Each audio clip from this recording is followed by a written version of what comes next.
시청자 여러분 안녕하십니까. 청춘노가리 시사브리핑 뉴스 읽어준 남자 김동주입니다. 오늘도 역시 여러분의 관심사는 대선과 함께 하지 않았나 생각이 들어서 오늘은 대선과 관련된 이야기 쭉 모아봤는데요. 과연 어떤 얘기들이 있을지 살펴보도록 하겠습니다. 그 전에 도대체 스튜디오에서 왜 먹는 방송을 진행하는지 저는 도저히 이해할 수가 없는데 왜 그만 좀 먹어, 그만 좀. 말을 해야지. 이 뒤에 치즈 있어. 이거 이거 왜 남겨? 이런 거는 왜 남기냐고. 이거 내가 먹을 수도 없고. 하여튼 진행하도록 하겠습니다. 네, 진행해주세요. 네. 오늘 어떤 뉴스인지 잠시 궁금하네. 광고 보고 오겠습니다. 공식 광고 아시죠? 우리 광고 보겠습니다. 공식 광고? 공식 광고 있어요? 아니요, 공식 광고 있어요. 자, TV 광고입니다. 돌아갑니다. 내가 만일 하늘이라면 그대 얼굴에 물들고 싶은 존경하는 국민 여러분, 행복하십니까? 국가가 나를 위해 존재한다고 느끼십니까? 나의 어려움을 함께 걱정해주는 정부라고 생각하십니까? 239번의 연살, 총 1680쪽의 연살관. 다 기억할 수 없다면 다음 세 마디만 기억해 주십시오. 기회는 평등할 것입니다. 과정은 공정할 것입니다. 결과는 정의로울 것입니다. 새 시대를 여는 첫 대통령이 되겠습니다. 사람이 누가 노래하면 다 부르지 뭐. 문재인. 그러자. 네, 공식 광고 보고 오셨습니다. 사장님이 이 광고로 도대체 돈을 얼마나 받는지는 모르겠지만 공식 광고 선정하셨고요. 거기에 또 한 가지, 이 광고 나가는 시간까지 저에게 광고를 하라고 하십니다. 말씀드리겠습니다. 내일입니다. 12월 2일 KBS 9시 뉴스 후 KBS 2 개그 콘서트 전 SBS 특별기획 최후의 제국 전 밤 11시 4분에 방송된다고 합니다. 또 하나, 12월 3일 광고 시간은 MBC 라디오 여성시대 1, 2부 사이, MBC 라디오 지금은 라디오 시대 1, 2부 사이 이렇게 나가고요. 자, 12월 4일 광고 시간은 MBC 대선 후보 토론 후. 이게 중요하네요. MBC 대선 후보의 토론이 12월 4일 날 벌어질 예정입니다. 드디어 광고, 대선 후보 간의 토론이 벌어진다는 건데, 자, 이거 관련해서 이 그림 먼저 보겠습니다. 이 사진도 같이 보실래요? 네. 첫 번째 기사. 이 사진을 골라봤습니다. 2012년 로이터 통신이 올해의 사진으로 오바마 대 롬니의 바로 이 사진을 골랐습니다. 어떤 사진인지 아시나요? 무슨 사진 같아요? 토론회? 토론회 직전에 포즈 취하는 겁니다. 롬니 후보와 오바마 후보가. 네. 사실 미국 대선과 관련해서는 드릴 말씀이 좀 있는데, 첫 번째 토론회, 3번의 토론회를 합니다. 그 중에서 첫 번째 토론회에서 롬니 후보가 오바마 후보에게 압승을 거둡니다. 토론회로서. 그리고 나서 롬니 후보의 돌풍이 불어 제껴지면서 사실 오바마 대통령이 쉽게 낙승을 하지 못하면서 마지막까지 막판에 몰리면서 승리한 부분이 있습니다. 그만큼 TV 토론이 정치가 발달된 사회에서는 중요하다라고 말씀을 드릴 수 있을 텐데, 다음 기사 바로 이걸로 보겠습니다. 들어는 봤나? 지포공주, 락앤락공주. 무슨 얘기일까요? 자, 요 밑에 짜 보시면 아실 텐데, KBS, MBC, SBS가 후보들에게 각각 이제 단일화가 됐으니까 토론을 진행하자고 했습니다. KBS가 말한 부분에서는 은혜 후보는 답이 없고 문재인 후보는 참석하겠다 했고 무산됐습니다. 그래서 12월 4일 날 이것은 언론사 주관 토론회가 아니라 선관위가 주최하는 토론회가 벌어집니다. 이건 법적으로 꼭 해야만 하는 토론회입니다. 네. 그 전에 언론사 주관 토론회는 그래서 단 한 회도 개최되지 못했습니다. SBS에 대한 부분도 문 후보는 답했습니다. 그리고 마지막 MBC는 토론회를 열겠다는 말도 안 했습니다. 토론회를 그냥 열겠다는 생각도 안 하고 있어요. MBC. 조금 있다 왜 MBC가 이러는지에 대한 것도 잠시 짚어보도록 하겠습니다. 근데요, 그렇게 그 방송사마다 토론회를 꼭 해야 되는 거예요? 우리 정치 문화에서 좀 중요한 부분인데 방송사마다 법으로 정해져서 토론회를 주관하거나 주최하는 법은 없습니다. 선관위가 주최하는 토론회가 법으로 정해진 토론회죠. 네. 그런데 어떻게 된 거냐면 1997년에 12월 1일 날 처음으로 대선 후보 토론회가 이루어졌거든요. 그래봤자 거의 한 또 15년밖에 안 되는 거죠. 네. 이런 시간 동안에 이루어진 것이 토론회인데 토론회에 대한 부분이 너무 좋죠. 후보들을 검증할 수 있는 가장 좋은 방법이라서 토론회를 기대하고 있는데 언론사가 주관하겠다고 해도 나타나질 않는 겁니다. 무슨 이유인지는 뭐 그쪽에 사정이 있겠죠. 다음으로 요 기사 조금만 더 보겠습니다. 좋은 후보를 선택하는 좋은 방법. 이 밑에 이 부분에 10여 명이 나와 있거든요. 어디서 발표한 거냐면 천주교 주교회 카톨릭 목사연구소와 정의평화사회위원회 주최의 대선 세미나에서 발표된 내용입니다. 명지대 김영준 교수가 발표한 내용인데 첫 번째, 역사의 발전을 담보할 수 있는 후보를 선택하라. 두 번째, 민주적 발전을 위한 철학과 역사의식을 갖고 있는 후보를 선택하라. 세 번째, 시대정신에 입각한 비전과 정책을 갖고 있는 후보를 선택하라. 네 번째, 대립과 증오의 정치를 끝낼 수 있는 후보를 선택하라. 다섯 번째, 자신의 기득권을 버리고 끊임없이 남을 배려한 후보를 선택하라. 배려할 수 있느냐 아니요. 배려한. 여섯 번째, 장애우, 여성 등 사회적 약자를 위한 삶을 살아온 후보를 선택해라. 일곱 번째는 실현 가능성이 높고 지속 가능한 공약을 제시하는 후보를 선택하라. 여덟 번째, 낮은 자세로 국민과 진정성 있게 소통하는 후보를 선택해라. 아홉 번째 계명은 약속을 지키고 긍정적인 사고를 하는 후보를 선택해라. 약속을 지키고. 네. 열 번째, 지역주의를 배격하고 포지티브 선거운동에 열심인 후보를 선택하라라는 10개명을 보여주고 있습니다. 이 10가지 중에 이견이 있는 부분은 사실 없겠죠? 네. 없어요. 없죠. 그런데 이 부분과 또 관련해서 반대되는 여론들에는 또 이 보수 쪽에 해당하는 10개명을 또 선전하는 부분도 있습니다. 각종 10개명이 다 돌아다니고 있습니다. 여러분 인터넷에서 한번 찾아봐 주시면서 뭐가 다른지 어떤 기준을 선발하는지 한 번씩은 뒤집어 보는 것도 괜찮을 것 같다는 생각하게 됩니다. 자, 다음 기사 보겠습니다. 자, 이 사진을 좀 봐주시죠. 무슨 사진인가요? 문재인을 연호하는 대구 시민들에 대한 사진입니다. 어제인가요? 네, 30일 날 오후에 네, 대구 유세에 대한 부분인데 다음 볼까요? 이거는 이제 블로그에 올라와 있는 건데 역시 대구 유세 현장이죠? 그 밑에 걸 보겠습니다. 박근혜 후보의 부산 유세 현장입니다. 무슨 차이인가요? 위에 좀 전에 보신 두 개의 사진과 이 사진과 어떤 차이가 있게 느껴지시나요? 느낌을 한번 말씀해 보시죠. 연우 씨 먼저. 근데 왜들 저렇게 막 보고 싶어 하는 것처럼 막 좀 이런 말이 부적합할 수는 있겠지만 꼭 우상 숭배하는 것 같이 저런 식의 그걸 하는지 모르겠네요. 그렇게도 볼 수 있겠네요. 지금 저게 대구와 부산이에요? 네. 그렇죠. 저는 약간 위에 사진이 약간 청년들이 좀 많이 보이고 아래 사진은 할머니들만. 다소 이게 연령층이 좀 이렇게 높으신 분들이 주로 계시는 것 같고 이 사진이 유독 그렇게 나온 건지 모르겠지만 아마도 이 대표적인 사진들을 골랐기 때문에 뭐 틀림은 없을 것이라고 생각하고 두 분이 정확하게 보고 계신다라는 말씀을 먼저 드리고 싶은데 지금부터 제가 드리는 말씀에 대해서 먼저 전제를 한번 깔고 싶습니다. 무슨 얘기하면 이거는 제작진의 내용과는 전혀 상관없는 제 주장입니다. 제 주장입니다. 그리고 어렵기 때문에 저희하고도 상관이 없는 주장이에요. 뭐 이것 때문에 책임질 일 있으면 제가 책임진다는 말씀을 드리고요. 첫 번째, 이번 선거의 가장 중요한 쟁점 가운데 하나가 세대 간의 분열 양상입니다. 어르신 세대와 청년 세대가 서로 다른 후보를 지지하고 있다. 그 현상이 지난번 대통령 후보 그리고 지지난번 대통령 선거부터 나타나기 시작하고 있습니다. 그리고 매우 심각하게 그 부분을 서로가 열올려서 떠들고 있고 청년들이 투표해야 된다. 어르신들이 이 나라를 구해야 된다라고 서로 선전하고 있습니다.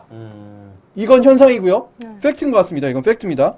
그렇다면 청년들이 왜 젊은 후보를 더 지지하는지 한쪽 후보를 지지하는지에 대해서는 우리 청춘 노가리를 통해서 매번 말씀드리고 있다고 생각합니다. 우리가 겪고 있는 문제를 계속 말씀드리고 있다고 생각하는데 왜 어르신들이 그러면 상대편 후보를 계속 지지하는지에 대한 부분은 청년들이 도대체 이해할 수가 없는 거죠. 이게 전제입니다. 그렇다면 왜 그럴까를 제가 좀 분석해 봤으니까 여러분 혹시 뭐 의견이 다르시면 지금 바로 의견을 올려주셔도 좋고 나중에 다시 한번 또 의견을 보내주셔도 좋겠습니다. 저의 분석입니다. 첫 번째, 기득권으로 형성되어 있는 어르신들 세대가 있는 것이죠. 그 기득권이 우리 말하자면 지금 말씀드린 20대가 30대가 지지하는 후보에게 넘어올 경우는 그 기득권을 잃어버릴 걱정이 있다. 위기감이 있다. 무슨 얘기냐? 집으로 자산을 관리해왔던 세대들이 그 부분인데 지금 또다시 집값을 지키지 못한다면 이제 자산을 지킬 방법이 없다라는 위기감이 어르신 세대에 있다라는 부분으로 첫 번째 말씀을 드리겠습니다. 물론 그것이 집값뿐만 아니라 기득권이라는 부분에 있습니다. 이제까지 누려왔던 것을 잃어버릴 수가 있다. 두 번째, 모든 것을 바쳐서 자식들에게 봉사해왔던 것이 우리 부모님 세대입니다. 네. 그리고 할아버지 세대입니다. 이것들을 다 바쳤는데 나에게 돌아온 것은 젊은 세대가 집권해도 별것이 없더라. 오히려 노인들은 투표할 필요가 없다라는 이상한 소리가 들리더라. 그러니 소외감을 느낄 수밖에 없죠. 당연히 정이 안 가는 부분, 이런 것일 수 있습니다. 그런데 그것보다 더 중요한 부분이 아마 이 부분이 아닐까 생각이 드는데요. 아마 공감하신다면 말씀을 해주시면 좋겠습니다. 유경수 전 영부인에 대한 동경과 동정 향수가 섞여 있습니다. 무슨 얘기냐면 유경수 전 영부인께서는 8.15 말하자면 8.15 그 기념식에서 예. 생중계 도중에 비극적으로 목숨을 마감하셨습니다. 피살되셨습니다. 네. 생중계로 다 나갔어요. 전 국민이 그걸 보고 분노도 하고 모든 걸 다 느꼈겠지만 그 슬픔에 대한 것들을 그대로 트라우마로 다 갖게 되는 겁니다. 그게 바로 어른 그리고 어르신 세대입니다. 그분들이 지금 새로운 후보를 봤을 때 감정이입이 되는 거죠. 아, 그 부분, 그 좋으신 분이 돌아가셨을 때 느꼈던 그분이 자기 눈앞에 생활해 있는 듯한 느낌. 또 부모 세대로서 자식을 보면서 느끼는 새로운 감정이입. 아, 내 자식이 만약 저랬다면 어땠을까라는 감정이입. 또 하나, 그 자식들의 특권의식보다 평범한 인간으로서 행복을 가르쳐줬다고 해요. 유경수 여사가. 그러니까 지금 후보들에게 지금 상대편 후보에게 버스 타고 다녀라, 걸어 다녀라 이렇게 말씀하셨던 분이고, 그리고 국민들한테도 똑같은 말씀하셨다고 하니까 그 좋았던 이미지가 그대로 투영되어서 나타나는 것이기 때문이라고 볼 수도 있는, 이게 하나의 현상입니다.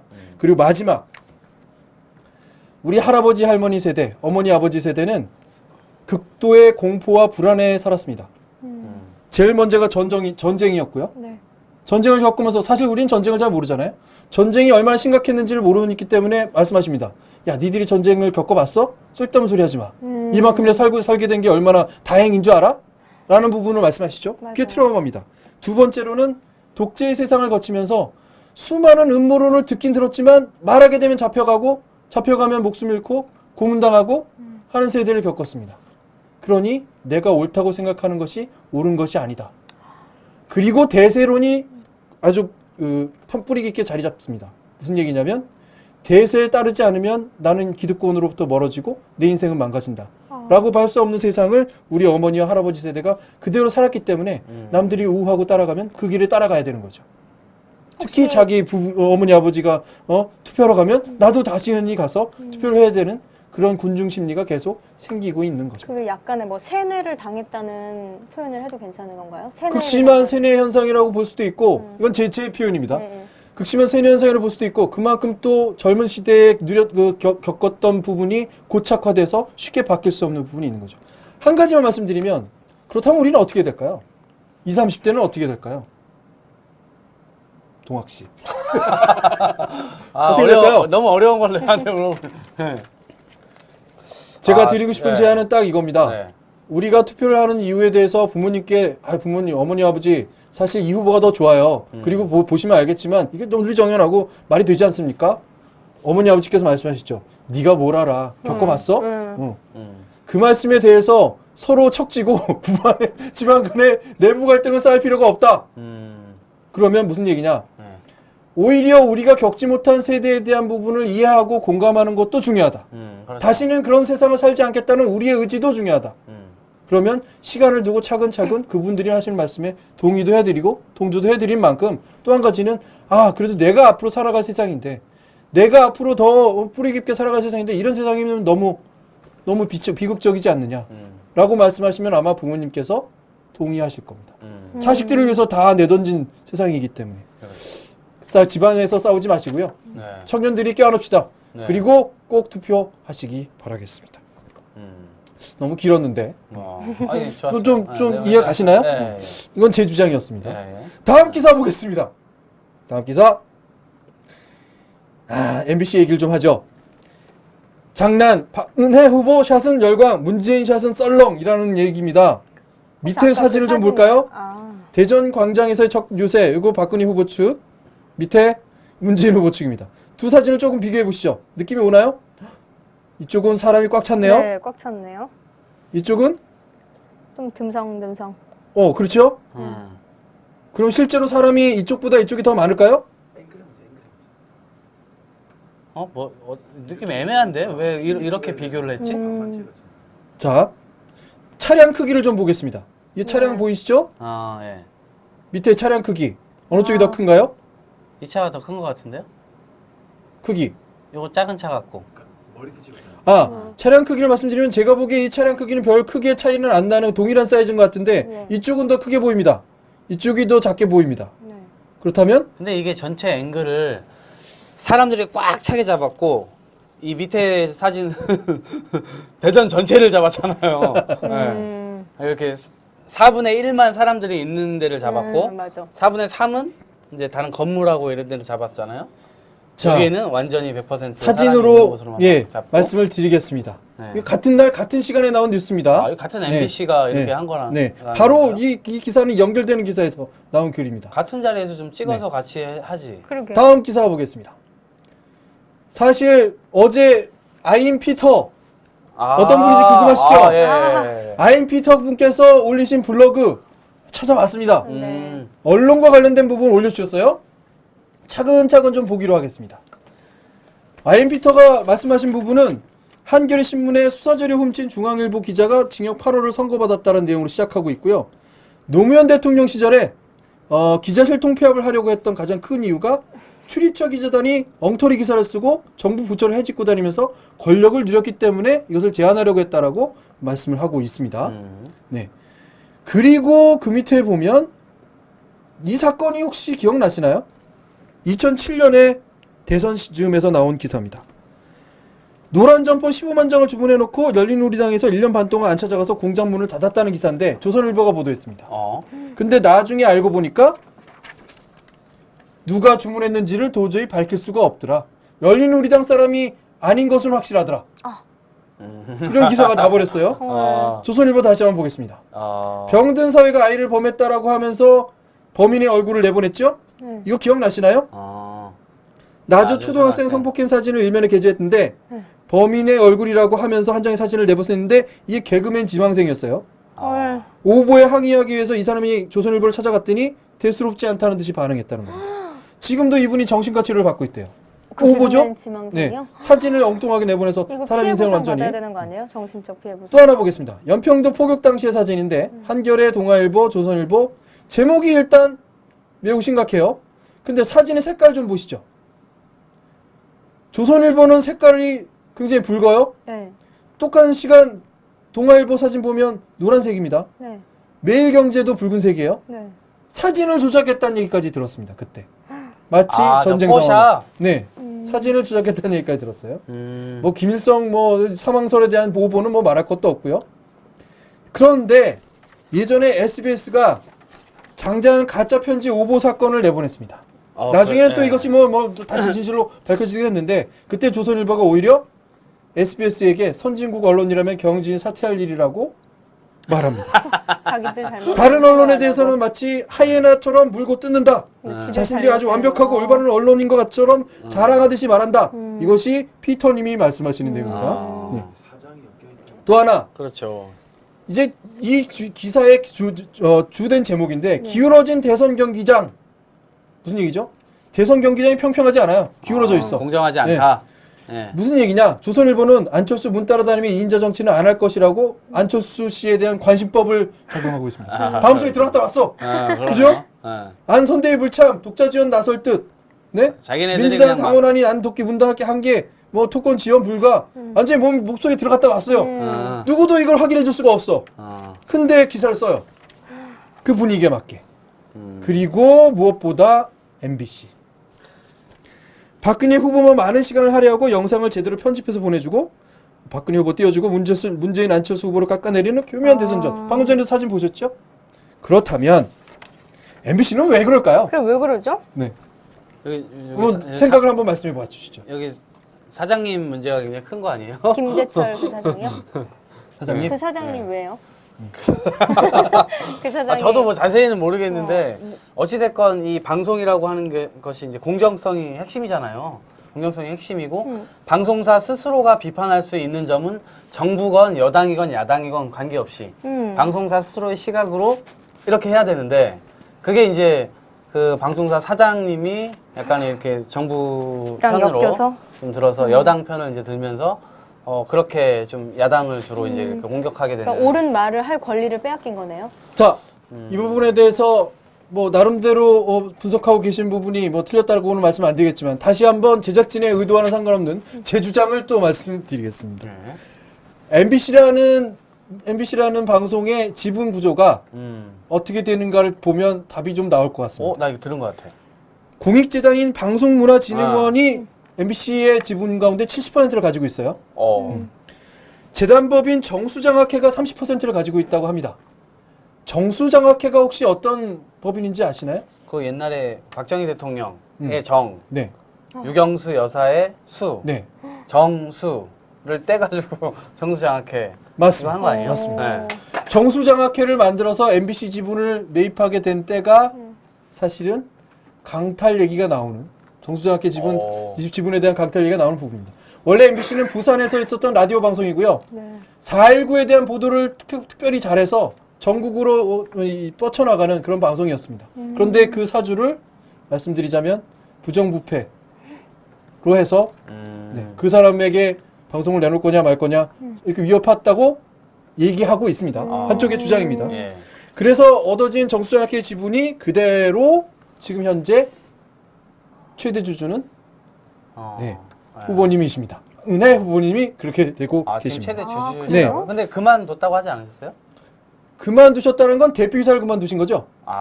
그렇죠? 여전히 지분 다른 분들이 운영하고 있으므로 나는 잘 모르겠다고 하신 거죠. 아. 지분의 대부분 30%에 대한 이 지분은 다 그쪽에 해당되는 부분입니다. 자, 그렇다면 방송문화진흥원의 70% 지분이 있기 때문에 30% 지분은 2대 주주가 돼서 별다른 영향력이 없어야만 합니다. 네. 그래서 근데, 작은 네, 70인데. 그렇죠? 7%에 있으니까. 근데 이 방송문화진흥원의 이사를 누가 선임하느냐? 누가 선임할까요? 여당이 합니까? 대통령이 합니까? 방송통신위원회가 합니다. 방송통신위원회. 방송통신위원회 구성 조건은 대통령이 3인, 여당이 3인, 야당이 3인입니다. 그러니까 저쪽 새누리당 편은 6명이 들어갈 그래서 방송문화진흥원과 정수장학회가 모여서 대표이사를 선임했더니 김재철 사장님이 되더라. 이런 형식의 구조가 성립되는 거죠. MBC의 지분 구조가 결국 이 상황을 방조하거나 조장하고 있다. 주도하고 있다고 말씀 안 드리겠습니다. 방조하거나 조장하고 있다는 말씀을. 근데 저는 이제 지나다니면서 그 기자분들이나 이제 거기에 근무하고 계신 PD분들 이런 분들이 시위하고 있는 걸 봤는데 사장님의 힘이 그렇게 센 거예요? 회사까지 안 다녀오셨나요? 회사에서 사장님이 야 복도가 좀 어지럽구나 청소해라고 하면 네. 부사장님부터 최하위 말단 예. 인턴 사원까지 다 예, 복도 예. 청소를 하는 것이 맞지요. 네. 그게 회사 위계 질서에 또 맞는 것일 수도 있습니다. 세네. 다만 그렇게 되는군요. 언론사이기 때문에 네. 언론사에 대한 언론 취재에 대한 자율권을 보장하는 것이 언론사의 기본적인 방침일 텐데 핵심이죠. 예. 요즘 들리는 말씀이 있으시죠? 일 잘하는 사람들은 다 신천 교육대에 가서 신천은 저 잠실에 있는 신천동입니다. 거기서 브런치 교육을 받는다고 합니다.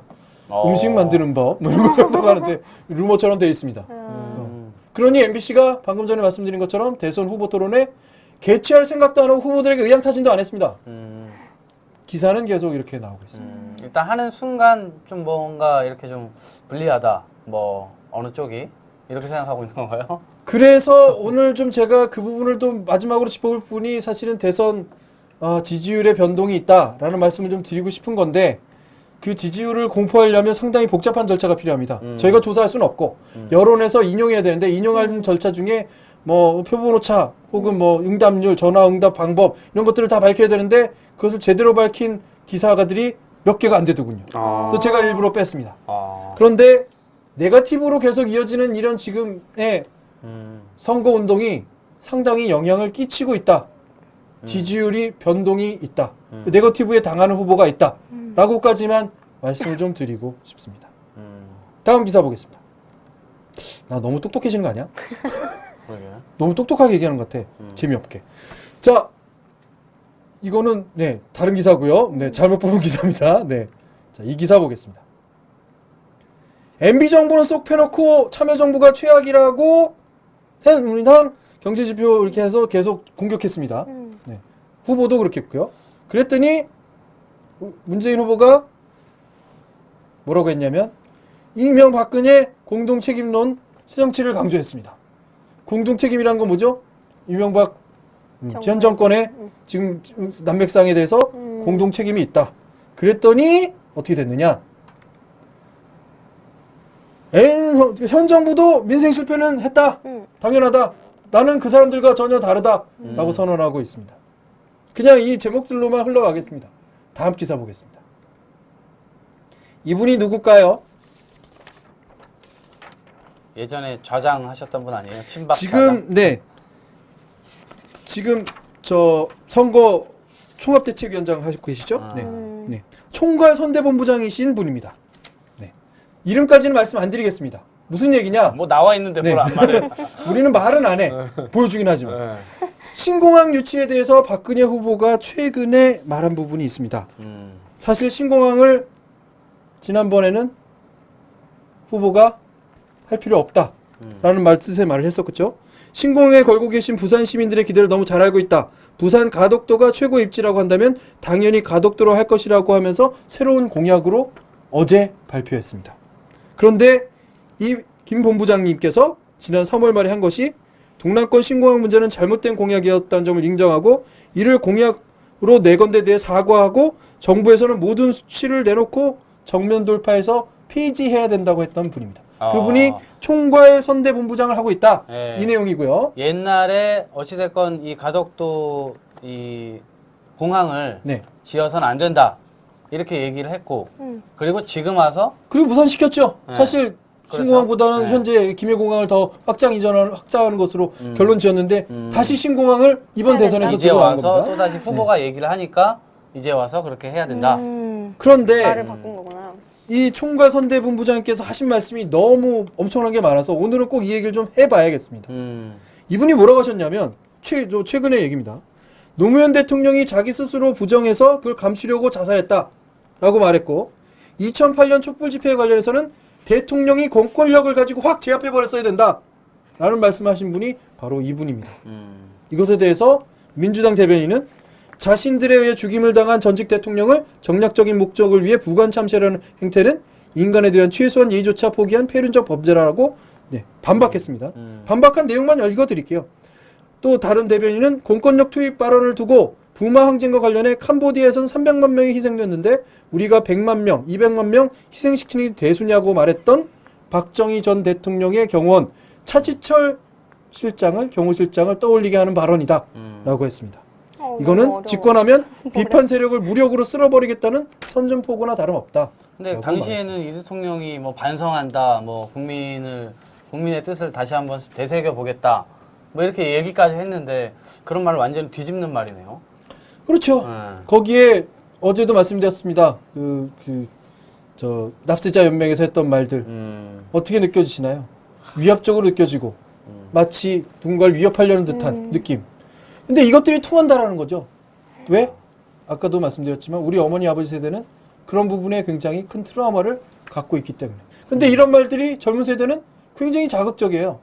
그런 세대 간의 갈등을 자꾸 부추기는 말들일 수밖에 없는 거죠. 갈등을 부추기는 후보를 조심히 잘 살펴보라는 식재명에도 나와 있는 말이 되지 않을까 말이군요. 말씀드려봅니다. 자, 그래서 다음날 말씀하신 게 이겁니다. 마지막으로 그 총괄 선대부님께서 말씀하신 게 보수 대연합을 완성했다. YSJP 은혜 후보를 지지를 선언했다. YS 누군지 아시죠? 김영삼 대통령. 예. JP는 김종필 전 총리입니다. 예. 보수 대연합이 나왔는데 보수 대연합이 과연 뭘까요? 보수 대연합? 보수 대연합 뭘까요? 보수- 아 오늘 너무 어렵다. 그동안 보수 정당을 했던 사람들끼리 합치는 건가요? 근데 왜 보수는 보수고 진보는 진보예요? 보수가 뭔지 진보가 뭔지를 잘 모르겠죠? 나도 모르는 걸 잘 모르겠죠? 물어봐줘서 고마워요. 제가 예를 하나 들어보겠습니다. 네. 예를 5명이서 윷놀이를 하고 있습니다. 그 중에 한 명은 보수고 한 명은 진보예요. 한 명은 중도고. 그럼 2명 뭘까요? 한 명은 수구보수, 극우라고 하는 거죠. 한 명은 급진 좌파. 극자. 예, 예. 그래서 그렇게 분류할 수 있겠습니다. 예. 5명이서 윷놀이를 하고 있어요. 근데 누가 자꾸 따요? 보수가 자꾸 따요. 보수가 따겠죠. 보수가 따고 수구보수 같이 따요. 그러니 수구보수하고 보수는 어떻게 생각할까요? 우리는 생각이 좀 비슷한데? 음. 합칠까? 합칠까? 그거죠? 아. 그러면서 또 이 윷놀이에 대해서 어떻게 생각할까요? 이대로 가야지. 우리가 자꾸 따는데. 이 룰 그리고 대로. 또 하나.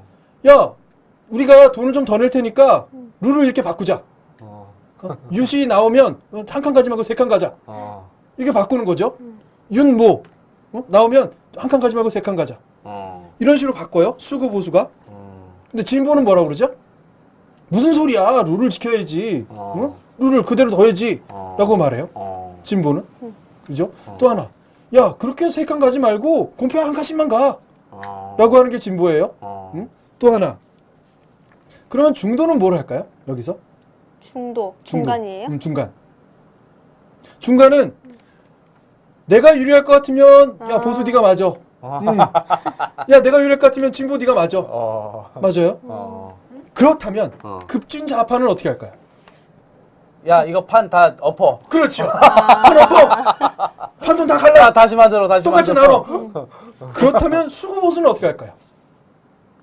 야, 수구보수가 그러겠다면. 야, 얘네 다 뭐가지 쳐? 이거 아니야? 수구보수는 감시하죠. 야, 너 그러고 아니야. 너 죽어. 이렇게 하는 거죠. 근데 그 네. 수구봇은 뭐고 급진 좌파 왜 급진 뭐 급 막 이런 게 붙어요? 그렇죠. 그냥 흔히 보수랑 말하는- 강의한다, 강의. 네. 진보랑 두 개만 있는 거잖아요. 그쵸? 그렇죠. 보수와 진보. 그래야만 하는데 사실 말씀드리면 여러분께서 좀 오해하시는 것 중에 이것입니다. 세상을 양분해서 반은 진보, 반은 보수? 그렇지 않은 거죠. 적어도 5단계가 있는 겁니다.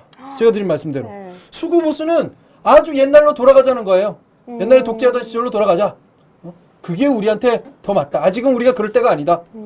그런 거죠. 급진좌파는 아니야. 공평하게 다 해. 지금부터는 모든 부분에 대해서 다 공평. 무조건 공평. 라고 할 수 있는 거죠. 그런데 급진 좌파. 여러분들께서 이해하시는 부분에서 가장 중요한 부분이 이겁니다. 중도. 중도. 중도는 뭘까요? 중도가 국민 중이 대다수의 국민이 아닐까. 그렇죠? 때로는 진보의 손을, 때로는 보수의 손을. 근데 중도도 어느 시간이 지나면 보수가 될 수도 있고 진보가 될 수도 있어요. 그렇죠. 근데 우리는 마치 진보가 되면 안 되는 듯한, 좌가 되면 큰일 나는 듯한, 또 좌쪽에서는 수구 보수는 완전히 잘못된 듯한, 물론 잘못된 것이 많이 있죠. 보수가 되면 안 되는 듯한. 그러니까 서로가 갈라서고만 있는 것 같은 그럼 느낌. 그 중도라는 게 그거예요? 예를 들어서 새누리당이 지금 여당일 때는 야당의 손을 들어주고 또 야당이 여당이 될 때는 그쪽 다시 야당의 손을 들어주는 그런 게 중도예요? 그렇죠. 또 하나 진보의 특성 가운데 하나 이런 것이 있죠. 자, 이제까지 도입하지 않은 룰을 바꾼다. 만약 윷놀이를 가지고 얘기해 볼까요? 지금까지는 뭐가 뭐 나오면 몇 칸씩 갔어요. 야, 그러지 말고 백도가 나오면 4칸 가자. 왜냐하면 우리가 자꾸 백도가 나오니까. 우리는 계속 돈을 일으킬 수밖에 없잖아. 그러니까 공평하게 하려면 백도가 나면 이거는 또 특별 조치로 해서 4칸을 가자. 이런 룰을 만들 수밖에 없죠. 뭔가 공평해지는 룰을 자꾸 요구하는 것들. 그렇죠? 공평하면서도 자신에게 유리한 부분을 요구하는 게 진보일 수 있죠. 그리고 급진좌파는 아니야, 판 엎어. 다 같이 갈라가 될 수도 있는 거죠. 물론 정확한 예는 아닐 수도 있습니다만 지금 우리가 겪고 있는 부분의 가장 중요한 부분. 한 가지만 더. 제일 처음에 봤던 우리 사진이 뭐였죠? 롬니와 오바마의 대선 후보입니다. 토론회입니다. 정치가 어느 정도 선진화된 곳의 중요한 부분은 룰입니다. 룰을 만들었으면 지키는 거죠. 불리하건 유리하건 간에 그 부분대로 사람들의 마음을 얻으려고 합니다. 룰을 바꿀 때는 합의로 합니다. 세력으로 하는 것이 아니라 그쪽에도 유리한 부분이 넘어 치우침이 없는지를 따지고 합니다. 그런데 우리의 세상 지난 5년이 어땠느냐. 마음대로 룰을 다 바꾸고 자기들에게 유리한 부분만을 챙겨왔기 때문에 반감을 너무나 많이 사고 있는 듯한 느낌이 드는 것이죠. 토론회 해야 됩니다. 진보든 보수든 누가 더 진짜 옳다라는 거는 겨룰 수 없는 거잖아요. 확정 지을 수 없는 거잖아요. 그러니까 계속해서 싸우게 되는 거고 대립하는 거고 결국에는 두 양 방향이 있어야 그 올바른 길을 가는 거겠죠? 그렇죠? 근데 왜 그렇게 서로 되려고 싸우는 거예요? 서로 되는 부분에서의 방향이 시간을 정한 부분, 이것도 룰입니다. 대통령이 5년 동안을 집권해서 가장 막강한 힘을 발휘하게 하기 때문에 네. 5년 동안의 방향을 결정하는 것이죠. 방향을 그쪽으로 가면 그쪽 방향에서 나머지 사람들은 조용히 할 수밖에 없고 말하지 못할 수밖에 없는 환경. 양쪽이 다 그런 겁니다. 근데 중요한 부분은 중도입니다. 흔히 말하는 지금도 부동층, 아직 한 20% 정도의 부동층이 남아있다고 하죠. 후보를 결정하지 못한 그 사람들이 선택하는 것이 결국 중도입니다. 이번에 이슈가 과연 무엇인지를 선택해야 되는데 우리나라의 중도가 조금 웃기는 게 있습니다. 아휴, 정치 혐오, 난 싫어 정치, 난 투표 안 해. 중도가 포기해버리면 어느 것도 결정할 수 없는 대립각만 세워져 있는 것이죠. 그러니까 룰이 중요합니다. 대선 후보 토론도 해야 되고 대통령 선거에 대한 룰을 정했으면 지켜야 됩니다. 불법하면 안 됩니다. 양쪽이 다 지켜야 됩니다. 그리고 그것으로 사람들에게 인정받으려고 노력해야 됩니다.